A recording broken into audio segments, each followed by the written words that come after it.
Hey everyone, in today's video, I'm bringing back a legendary look, the hairstyle worn by Matt Dillon in The Outsiders. Like, if you haven't seen that movie, you have to see The Outsiders, portraying the unforgettable Dallas Winston. And I have to admit, I am going back to my roots. And I mentioned in my community tab, I'm going to be doing celebrity haircut recreations, and this will range from, people from movies in the 80s, 90s. I mean, like, just this is how I started my YouTube channel. No one else is doing this. I'm kind of the OG with this, and I want to bring it back. And yeah, so if you have any requests, classic haircuts, a lot of them I have done already. Like, I've done Leo from Titanic. I've done Johnny Depp. I have over 3,000 videos that I've done on my YouTube channel, but I'll be doing ones that I haven't done before.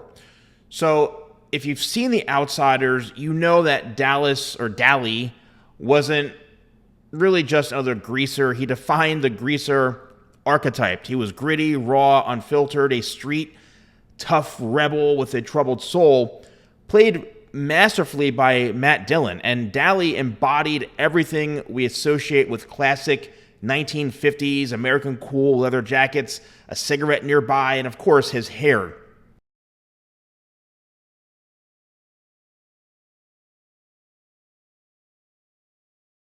Dally's hairstyle wasn't overly polished or slick to perfection like some of the other guys. He didn't try too hard, and that was the point. His hair had texture, movement, and a wildness that matched his persona. It sat kind of heavy on top, combed back with a bit of a natural volume, and the sides were kept clean but not overly tight or short. It wasn't about being a pretty boy, it was about owning who you were unapologetically. So with that in mind, I approach this cut as a modern recreation, something that stays true to the era and to the character while also making it wearable today. So let's break this down. So I sectioned the hair starting in the back, and I took, a look at the density, the pattern, which is fully straight. It's not wavy.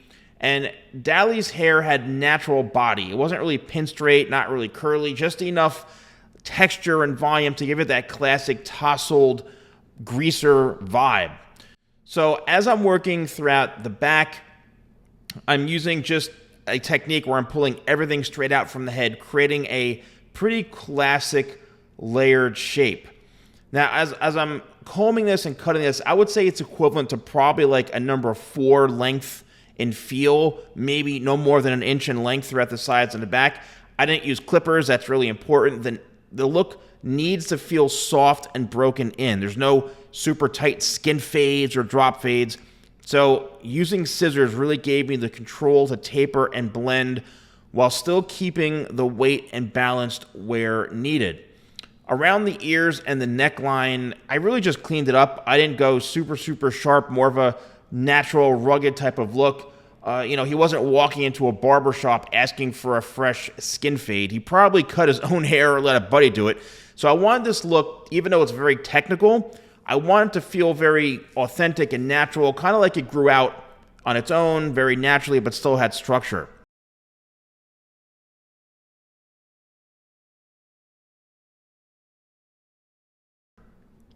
As I moved into the crown and the top, I made sure to preserve the length. This is crucial.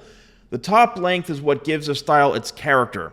I took the top down only slightly. However, this mannequin did have hair a lot longer on top, so I cut this as much as I needed to, but just enough to shape it and allow for that messy, pushed back look that he wore throughout the film.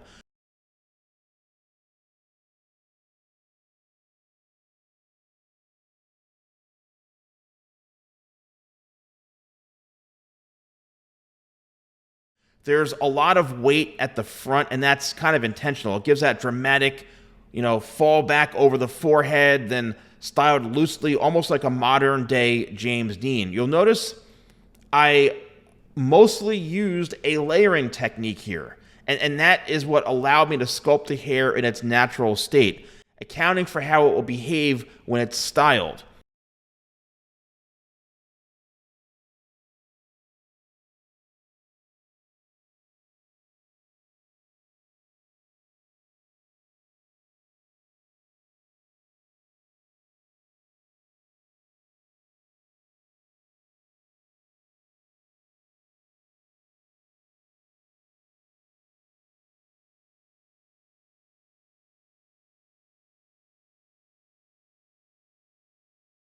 When cutting for movement, especially on haircuts like this, layering, having a good balance, really going over the haircut, and keeping it somewhat basic helps you see the final result as you go.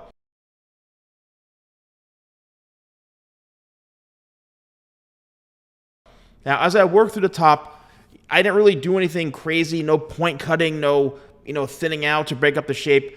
Dally's hair didn't look like it came out of a salon. It looked like it belonged to someone who lived a rough life, always on the move, always in trouble. So the haircut needs to reflect that.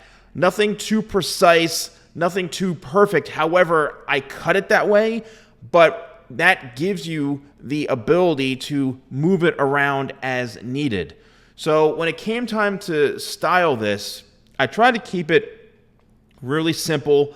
And I did use one product, which I'll go over, but the haircut really speaks for itself. And there's a variety of ways that he had it in the movie. He would have had it a variety of ways, and if you watch the movie, you'll see. Sometimes his hair is a little more slicked back, sometimes it's a little more polished, sometimes it's, dry, and it's just a haircut speaking for itself. So I decided that after I blow dried it, and yes, this is my blow dryer, I chose Shadow. I think Shadow is a great product for this because it's a kind of a cream pomade. So it gives you that taming without having a lot of hold. With this product, you have to make sure you work it through the hands enough so that it goes kind of through that grip you might feel, because then it softens as you work it through your hands. And then what I did is after I blow dried it, I ran it through and I just kind of pieced it out. So there's really like two different looks. You can have the undone where it's like looks kind of messy and there's no product, and then you can use it where you want to have more control and have more of a greaser type of, slick back look. This is literally like, I think like it was Matt Dillon himself from The Outsiders, this haircut. I think it came out really, really good.